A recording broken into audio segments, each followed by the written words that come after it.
ಭವ್ಯ, ಸುರಭಿ ಅವರು ಬಹಳ ಚೆನ್ನಾಗಿ ವಿಮೆನ್ ಬಗ್ಗೆ ಮಾತಾಡಿದ್ರು, ಹೆಣ್ಣು ಮಕ್ಕಳಿಗೆ ಹೇಗೆ ಮೋಸ ಆಗ್ತಿದೆ ಅಂತ ಮಾತಾಡಿದ್ರು. ಆದ್ರೆ ಬಹಳಷ್ಟು ಡೀಟೇಲ್ಸ್ ನ ಬಿಟ್ಬಿಟ್ರು. ಅದನ್ನ ನಾನು ನಿಮ್ ಮುಂದೆ ಇಡ್ತೀನಿ. ಸುರಭಿ ಅವರೇ, 2023ರಲ್ಲಿ ನೀವು ಈ ಬಿಲ್ ತಂದಾಗ ನಾವ್ ನಿಮ್ಗೆ ಏನ್ ಹೇಳಿದ್ವಿ? ಯಾವುದೇ ಕಂಡೀಷನ್ ಹಾಕಬೇಡಿ, 2024ರಿಂದಾನೇ ಬರ್ಲಿ ರಿಸರ್ವೇಶನ್, ಇವತ್ತು ಸೈನ್ ಮಾಡ್ತೀವಿ.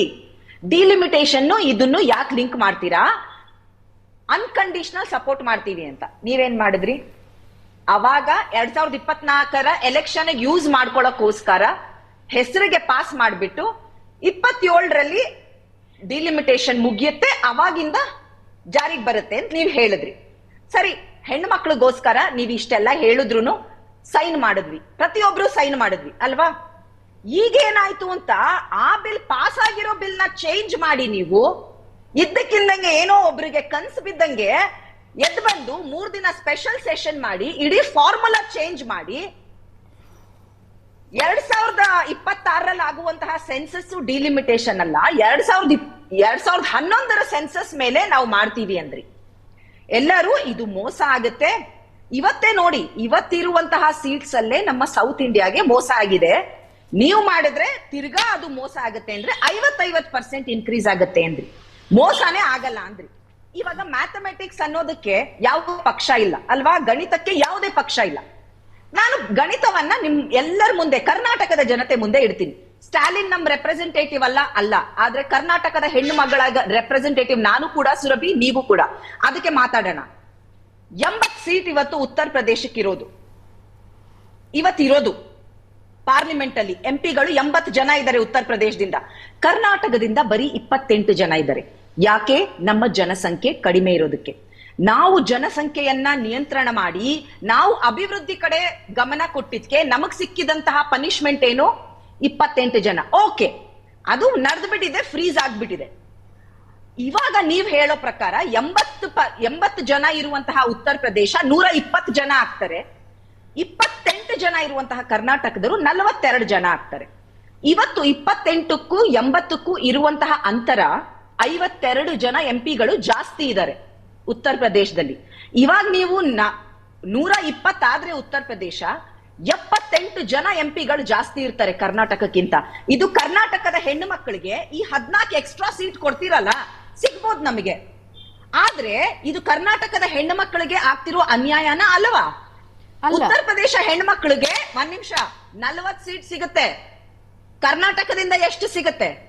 42ರಲ್ಲಿ 14 ಸೀಟ್ ಸಿಗುತ್ತಷ್ಟೇ. ಅವ್ರಿಗೆ 40 ಸೀಟು, ನಮಗ್ 14 ಸೀಟು. ಇದು ನಿಮಗೆ ಹೆಣ್ಣು ಮಕ್ಕಳ ನ್ಯಾಯನಾ? ನಾನು ಉತ್ತರ ಕೊಡ್ಬೋದು. ಇನ್ನೊಂದು ವಿಷಯ, 2 ಪ್ರಶ್ನೆ ಕೇಳ್ತಾ ಇದ್ದೀನಿ ನಾನು. ಕಾಸ್ಟ್ ಸೆನ್ಸಸ್ ನಡೆಯೋದಕ್ಕೆ ನಿಮ್ಗೆ ಲೇಟ್ ಆಗ್ಬಿಡುತ್ತೆ ಅಂತ ಹೇಳಿದ್ರಿ. ನಿಮ್ಮದೇ ಸರ್ಕಾರದ ಜೊತೆ ಮೈತ್ರಿಯಲ್ಲಿರುವಂತಹ ಬಿಹಾರ 6 ತಿಂಗಳು ಕಾಸ್ಟ್ ಸೆನ್ಸಸ್ ನಡೆಸಿದೆ ಅಲ್ವಾ? ಆದ್ರೆ ನಿಮಗೆ ತೆಲಂಗಾಣ 6 ತಿಂಗಳಿಗೆ ನಡೆಸಿದೆ. ಈ ಕಾಸ್ಟ್ ಸೆನ್ಸಸ್ ನಡೆಸಿಲ್ಲ ಅಂದ್ರೆ ಏನಾಗುತ್ತೆ?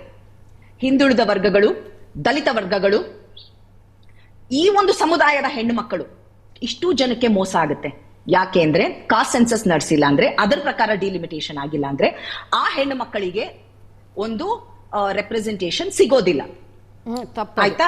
ಫಸ್ಟ್ ಆಫ್ ಆಲ್ ನನ್ನ ಪ್ರಶ್ನೆ, ಇದ್ದಕ್ಕಿದ್ದಂಗೆ ಎದ್ ಬಂದು ಯಾಕೆ ನೀವು 2023ರಲ್ಲಿ ನಾವೆಲ್ಲ ಸೇರ್ಕೊಂಡು ಪಾಸ್ ಮಾಡಿದಂತಹ ಬಿಲ್ ನ ಚೇಂಜ್ ಮಾಡಿದ್ರಿ? 2ನೇ ಪ್ರಶ್ನೆ, ಇವಾಗ ಎಲೆಕ್ಷನ್ ಮಧ್ಯದಲ್ಲಿ ಯಾಕೆ ಮಾಡಿದ್ರಿ? ತಮಿಳುನಾಡು ವೆಸ್ಟ್ ಬೆಂಗಾಲ್ ಎಲೆಕ್ಷನ್ ಮುಂಚೆ ಯಾಕೆ ಮಾಡಿದ್ರಿ? 3ನೇ ಪ್ರಶ್ನೆ, ಈ ಒಂದು ತಾರತಮ್ಯ ಏನಿದೆ, ಉತ್ತರ ಪ್ರದೇಶ ಕರ್ನಾಟಕ 2 ರಾಜ್ಯ ತಗೊಂಡೆ, ಬಿಹಾರ ಎಲ್ಲ ನೋಡಿದ್ರಂತೂ ಇನ್ನ ತಾರತಮ್ಯ ಜಾಸ್ತಿ ಇದೆ. ಹೆಣ್ಣು ಮಕ್ಕಳಿಗೆ ಮೋಸಾನ ಅಲ್ವಾ? ಸುರಭಿ, ನೀವು 2023ರಲ್ಲಿ ಬಿಲ್ ಪಾಸ್ ಮಾಡಿದಾಗ, ಸಹಮತಿ ಕೊಟ್ಟಾಗ ರಿಸರ್ವೇಷನ್ ಮತ್ತೆ ಡಿಲಿಮಿಟೇಷನ್ ಲಿಂಕ್ ಆಗಿತ್ತೋ ಇಲ್ವೋ? ಪರವಾಗಿಲ್ಲ ಆದ್ರೂ ಪಾಸ್ ಮಾಡ್ತೀವಿ ಅಂತ ಯಾಕೆ ಮಾಡಿದ್ರಿ? ನಿಮಗೆ ಗೊತ್ತೇ ಇತ್ತು ಯಾವತ್ತೂ ಡಿಲಿಮಿಟೇಷನ್ ಮಾತಾಡೋದಕ್ಕೆ ಬಿಡಿ. ಮಾತಾಡಿದಾಗ ನಾನೇನು ಹೇಳಲಿಲ್ಲ. ನೀವು ಮಾತಾಡಿದಾಗ ನಾನೇನು ಹೇಳಲಿಲ್ಲ.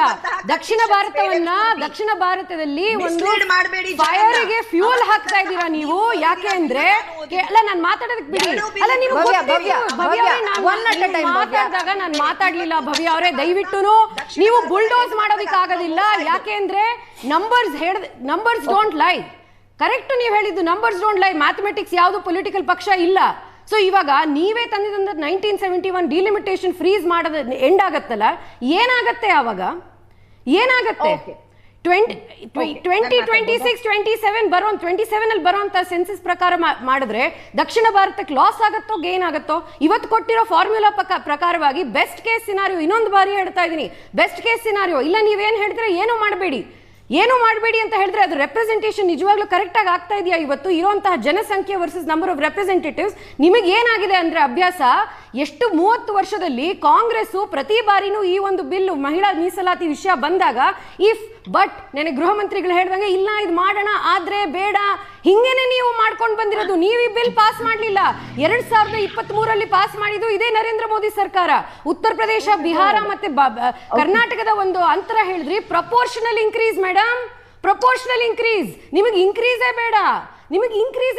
ಏನಾಗುತ್ತೆ ಇನ್ಕ್ರೀಸೇ ಬೇಡ ಅಂದ್ರೆ? ಇವಾಗ ಇರುವಂತಹ 543 ಸ್ಟ್ರೆಂತ್ ನಲ್ಲಿ ಡಿಲಿಮಿಟೇಷನ್ ಮಾಡಿದ್ರೆ ಕರ್ನಾಟಕಕ್ಕೆ ಲಾಸ್ ಆಗತ್ತೆ, ದಕ್ಷಿಣ ಭಾರತಕ್ಕೆ ಲಾಸ್ ಆಗತ್ತೆ. ಇರುವಂತಹ ಹೊಸ ಸೆನ್ಸಸ್ ಪ್ರಕಾರವಾಗಿ ತಗೊಂಡ್ರೆ ಮ್ಯಾಥಮೆಟಿಕ್ಸ್ ಅಂತ ಹೇಳ್ತಿರಲ್ಲ, ಒಂದು ಎಕ್ಸೆಲ್ ಶೀಟ್ ಹಾಕೊಂಡು ನೋಡಿ ಕರೆಕ್ಟ್ ಆಗಿ ನಂಬರ್ಸ್ ಏನಾಗುತ್ತೆ ಅಂತ. ಇದನ್ ಕೊಟ್ಟಿರೋಂತಹ formula 50% increase on the basis of existing seats, ಅದು ನಮಗೆ ಗೆಲುವು. ಆ ಗೆಲುವನ್ನ ಕಿತ್ಕೊಂಡಿದ್ದೀರಾ ನೀವು ರಾಜಕೀಯ ನಿಮ್ಮ ಒಂದು ಗೇನಿಗೋಸ್ಕರ ಅಷ್ಟೇನೇನೆ. ಅದನ್ನು ಆಲೋಚನೆ ಮಾಡಿ ತಗೊಂಡು ಮಾಡಿದಿರೋ ಇಲ್ವೋ ಅಂತ ಅರ್ಥ ಆಗ್ತಾ ಇಲ್ಲ ಇವಾಗ. ಅದ್ರ ಮಧ್ಯದಲ್ಲಿ ಮಹಿಳಾ ಮೀಸಲಾತಿನ ನೀವು ಫೈನಲ್ ಆಗಿ ಇನ್ನೊಂದು ಬಾರಿ ಒತ್ತೆ ಹೇಳ್ತೀನಿ, 2023 ನೀವು ಇದಕ್ಕೆ ಸಹಮತಿ ಕೊಟ್ಟಾಗ ಡಿಲಿಮಿಟೇಷನ್ ಮತ್ತು ರಿಸರ್ವೇಶನ್ ಮೀಸಲಾತಿ ಲಿಂಕ್ ಆಗಿತ್ತು. ಬಿಲ್ ಅನ್ನ ತೆಗೆದು ಓದಿ ಒಂದು ಬಾರಿ ದಯವಿಟ್ಟು. ಎಲ್ಲರೂ ಈ ಪ್ರಶ್ನೆ ಕೇಳ್ತಾ ಇದ್ದಾರೆ.